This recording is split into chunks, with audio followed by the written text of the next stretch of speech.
주님께서 여러분과 함께 마태오가 전한 거룩한 복음입니다.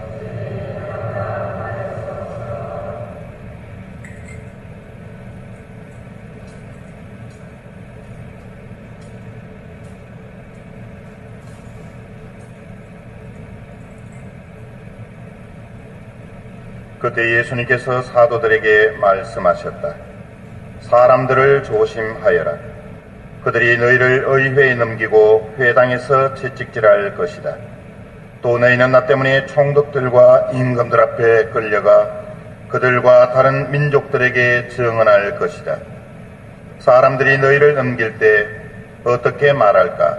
무엇을 말할까 걱정하지 마라. 너희가 무엇을 말해야 할지 그때 너희에게 일러주실 것이다.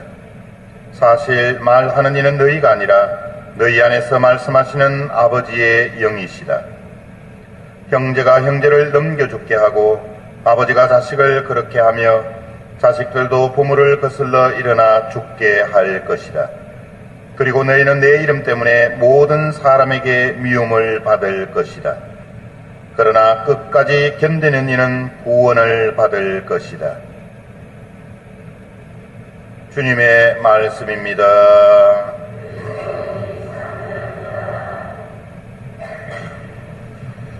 참 예수님, 한 주간 잘 지내셨어요? 오늘 무슨 대축일이죠? 또 웅성웅성하지 말고 정확하게 좀 대답해 보십시오. 오늘 무슨 대축일이에요? 김대건 신부님 대축일. 틀렸죠? 김대건 신부님 대축일에는 말은 없습니다. 정확하게 대답을 하셔야지. 한국 성직자들의 수호자 성김대건 안드레아 사제 대축일입니다. 그죠? 그래서 김대건 신부님 대축일, 김대건 신부님 세례받은 날을 기념하는 것도 아니고 생일날을 기념하는 것도 아니고 한국의 첫 사제여 한국 성직자들의 수호자 성김대건 안드레아 사제 순교자 대축일입니다. 김대건 신부님이 몇 년도에 태어나셨어요? 1980년대? 몇 년도에 태어나셨어요? 1821년 충청남도 솔매에서 태어나셨습니다. 언제 돌아가셨어요? 1846년 9월 16일 한강 세남터에서 순교하셨습니다. 1821년에 태어나셨고 1846년에 돌아가셨으면 25세 혹은 한국 나이로 26세라고도 이야기를 하죠. 그 짧은 삶을 열정적으로 사시다가 하느님의 품 안에 안겼습니다. 아시는 바와 같이 김대건 신부님은 양반 집안이었습니다. 그 양반들 중에서도 잘 나가는 양반 집안, 뼈대 있는 양반 집안이었습니다. 또 물질적으로도 아주 부유해서 아무것도 아쉬울 것이 없을 정도로 완벽하게 다 갖추어진 집안이었습니다. 그런 집안의 자제로 태어난 김대건 신부님이 1801년 신유 박해 때 온 가족이 몰살당하고 일가 친척들도 붙잡혀서 감옥에 갇히기도 하고 또 참수형을 당하기도 했습니다. 하느님을 믿었다는 이유 하나만으로 가족은 물론 일가 친척들까지 아이에서부터 어른들에 이르기까지 막무가내로 붙잡아서 감옥에 가두기도 하고 죽이기까지 하였습니다. 이런 김대건 신부님은 자신에게 주어진 모든 환경을 하느님의 탓으로 돌리지 않았습니다. 오히려 하느님을 위해서 죽을 수 있다는 그 자체가 하느님의 은총으로 받아들이신 분이었습니다. 그래서 불과 15세 때 마카오에 가서 사제의 길을 걷기 위해서 신학생으로 신학 공부를 시작했습니다. 한번 상상을 해보십시다. 불과 15살 때 그것도 양반 집안의 자제로 태어나 아무것도 아쉬운 것이 없는 그런 부유한 집안의 자제로 태어나서 불과 15살 때 이국 멀리 마카오에서 신학 공부를 한다는 것은 정말 하나님께 대한 사랑과 신앙이 없이는 불가능한 일입니다. 말도 통하지 않는 데다가 문화도 다른 그런 외딴 곳에서 사제가 되기 위해서 신학 공부를 하셨다는 것 자체가 인간적으로 볼 때는 김대건 시부님에게 얼마나 큰 고통과 십자가였겠는가 우리는 감히 짐작해 볼 수 있습니다. 그래서 오늘은 특별히 김대건 시부님의 삶이 어떠했는가를 좀 더 신학적으로 제가 5가지로 줄여서 요약해서 말씀을 드리고 싶습니다. 첫째로 성김대건 안드레아 신부님은 증거하는 삶을 사셨습니다. 무엇을 증거했느냐? 한마디로 표현하면 예수 그리스도를 26년 동안 증거하는 삶을 살았습니다. 예수 그리스도께 대한 신앙과 사랑 때문에 죽음을 통해서 예수 그리스도가 어떤 분이신지를 이 세상 사람들에게 몸소 보여주신 분입니다. 당시에는 김대건 신부님을 비롯한 수많은 순교자들은 나라로부터 사학죄인이라는 그런 취급을 당하기도 했고 사이비 집단이니 사교 집단이니 하는 오명을 받기도 했습니다. 그래서 천주교 신자들은 하느님을 믿었다는 이유 하나만으로 그들의 집안은 모두 불태워졌고 또 일가 친척들은 무조건 감옥에 가두거나 참수형을 당하기를 했습니다. 그리고 신주를 모시지 않는다고 종이에 조상의 이름을 적어서 절을 하지 않는다고 천하에 둘도 없는 불효자로 낙인 찍혀서 많은 순교자들이 죽음으로써 하나님의 품에 안기는 고통을 당했습니다. 이렇게 김대건 신부님은 당신의 그 짧은 일생을 오로지 하나 예수 그리스도를 증거하는 삶을 사신 분입니다. 두 번째로 성김대건 신부님은 자신을 버리는 삶을 살았습니다. 사람이라는 누구나 오래 살고 싶어하고 행복한 삶을 살기를 원합니다. 그러나 성김대건 신부님은 하느님께 대한 신앙과 사랑 때문에 세속적인 욕망과 또 세속적인 희망을 모두 다 버렸습니다. 하느님 외에는 모든 것은 쓰레기에 불과하다. 이 세상에서의 삶은 지나가는 찰나에 불과한 것이다. 이 세속에서의 삶은 나그네의 삶에 불과한 것이다. 나는 예수 그리스도와 함께 살고 예수 그리스도와 함께 죽겠다는 그런 신념으로 자신을 철저히 버리는 삶을 살았습니다. 누가 과연 그 좋은 집안에서 태어나 부족한 것이 없이 자랐는데 왜 목숨을 바치면서까지 자신을 버리는 삶을 살았겠는가? 그것은 누구보다도 하나님께 대한 신앙, 하나님께 대한 사랑에 대한 확신 때문이었습니다. 세 번째로 김대건 신부님은 철저히 십자가의 삶을 사신 분입니다. 나를 따르려는 사람은 누구든지 자기 자신을 버리고 제 십자가를 지고 따라야 한다는 성경의 말씀을 철저히 몸으로 실천하신 분입니다.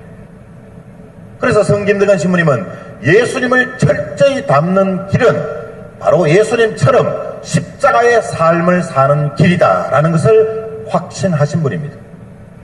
그래서 김대건 신부님은 예수님과 함께 예수님과 더불어 예수님이 걸어가신 십자가의 길을 걸어가셨고 마침내는 예수님처럼 하나님을 위해 복음을 위해 자신의 목숨을 기쁜 마음으로 봉헌할 수 있었던 것입니다.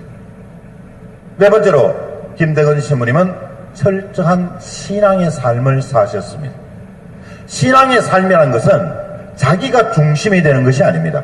하느님이 중심이 되는 것입니다. 그래서 김대건 신부님은 늘 어떤 말과 어떤 행동을 하기 전에 하느님께 물어보았습니다. 이것이 주님의 뜻입니까? 제가 당신의 뜻을 따르기 위해서 오늘 하루 어떻게 살아야 합니까? 제 부모가 붙잡혀서 참수행을 당했고 제 일가 친척들이 다 몰살당했는데 저는 그들의 죽음 앞에 부끄럽지 않게 하기 위해서 저도 목숨을 바쳐야 되지 않겠습니까? 이것이 주님의 뜻이라면 제 목숨을 기꺼이 내놓겠습니다. 주님 말씀하십시오. 늘 이러한 기도 생활을 통해서 하느님 중심적인 삶, 다시 말해서 철저한 신앙적인 삶을 살았습니다. 하느님이 중심이 되지 않는 삶, 그래서 자기가 중심이 되고 나의 뜻, 나의 생각, 나의 판단, 내가 하고 싶은 일을 고집하는 것은 신앙적 삶이 아닌 것입니다. 엄격히 말하면 그러한 삶을 사는 것은 내가 하느님의 도구로 사는 삶이 아니라 하느님이 나의 도구가 되어주기를 강요하는 삶이 되고 맙니다.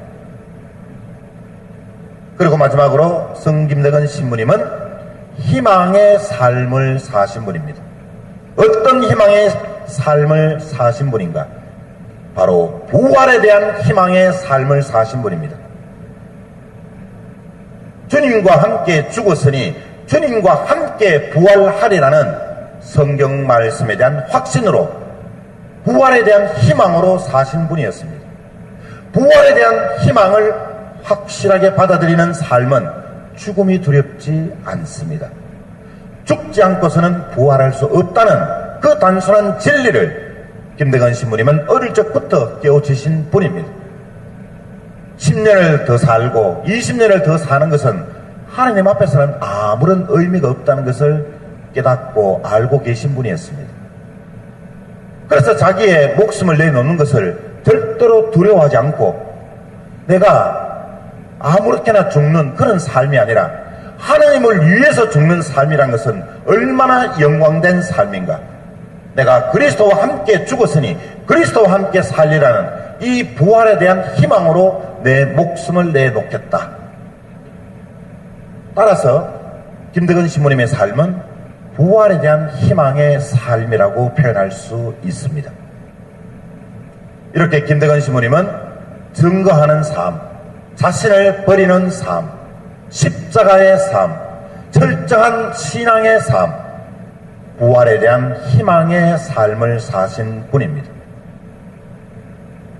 따라서 우리는 오늘 김대건 신부님의 순교자 대축일을 지내면서 신부님의 그 삶을 우리도 본받고 또 머리로서가 아니라 행동으로 우리도 실천하기를 다짐하는 날이 되어야 합니다. 이렇게 성김대건 신부님을 비롯해서 우리나라의 수많은 순교자들의 피로서 우리 한국 천주교회는 많은 열매를 맺고 있습니다.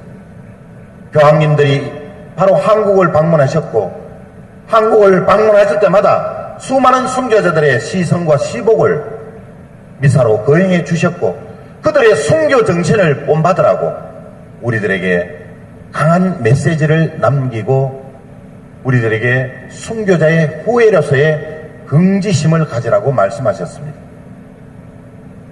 우리는 바로 순교자들의 피로서 세워진 그 토대 위에 우리는 신앙생활을 기쁘고 즐겁게 살아가고 있는 것입니다. 자, 그렇다면 자랑스러운 순교자들의 후예답게 우리는 얼마나 이웃 사람들에게 신앙을 증거하고 있는가? 과거의 김대건 신부님처럼 목숨을 내어놓는 순교는 아닐지라도 그러한 정신으로 나아가서는 그러한 순교자들의 후예로서 과연 우리는 우리의 신앙의 삶이 어떤 모습을 가지고 있는지 다시 한번 되돌아보고 반성해야 합니다. 조금만 힘이 들어도 조금만 고통이 다가와도 하나님을 원망하기 일쑤고 기도 생활이나 봉사 생활은 커녕 주일 미사는 밥 먹듯이 빠지고 있는 신자들을 봅니다. 앞날이 두렵고 현재의 삶이 답답하다고 무당이나 또 굿이나 하는 무당을 찾아가서 내 앞날이 어떻게 될 것인가 물어보기도 하고 심지어는 비싼 돈을 주고 굿판을 벌이는 그런 어리석은 신자들도 있습니다. 나아가서는 각종 계모임, 동창회 모임, 야유회, 심지어 어떤 결혼식 모임은 단 한 번도 빠지지 않고 다니면서도 시간이 없다는 핑계로 주일 미사는커녕 하루 생활 동안 십자성호 한번 제대로 끊지 않고 살아가는 신자들의 모습도 보입니다. 이런 신자들의 시각으로 본다면 김대건 신부님을 비롯한 수많은 순교자들은 얼마나 어리석은 사람이었겠습니까? 얼마나 할 일이 없었으면 하루 종일 모여서 기도했고 얼마나 심심했으면 발이 부러뜨도록 철새길을 마다하지 않고 걸어가면서 주일 미사를 참냈겠습니까? 심지어는 하나밖에 없는 목숨을 하느님을 위해서 내놓았다면 그들이 보기에는 얼마나 바보 멍청이었겠습니까? 오늘 미사에 오신 여러분들은 김대건 시부님은 결코 정신 이상자이거나 바보 멍청이가 아님을 잘 아시는 분들입니다. 오로지 하느님께 대한 신앙과 사랑 때문에 나아가서는 부활에 대한 희망으로 자신의 목숨을 바쳐서까지 예수 그리스도를 전가하신 그 김대건 시부님의 거룩하고 그 아름다운 순교의 삶은 아직도 우리 한국교회를 발전시키고 있고 우리도 그러한 순교의 삶을 살아가고자 노력하고 다짐하는 사람들입니다. 오늘 우리는 순교자 대축일, 그것도 일반적인 순교자가 아니라 바로 한국의 첫 사제요 한국 성직자들의 수호자이신 성김대건 신부님의 삶, 무엇보다도 짧은 생애를 오로지 예수 그리스도를 위한 삶을 사시다가 가신 그 거룩한 순교의 삶을 우리도 본받고 행동으로 실천할 것을 다시 한번 명심하고 다짐해야 하겠습니다. 끝으로 김대건 시부님이 형장에서 참수를 당하시기 전에 남기신 마지막 유언을 우리 마음속 깊이 되새겨 봅시다. 내가 주님을 위해서 이 목숨을 바치는 것은 나에게 새로운 생명이 시작되려 함이니 나의 죽음을 슬퍼하지 마십시오. 여러분들도 죽음 후에 영생을 바라거든 제발 천주를 진실로 믿으시오.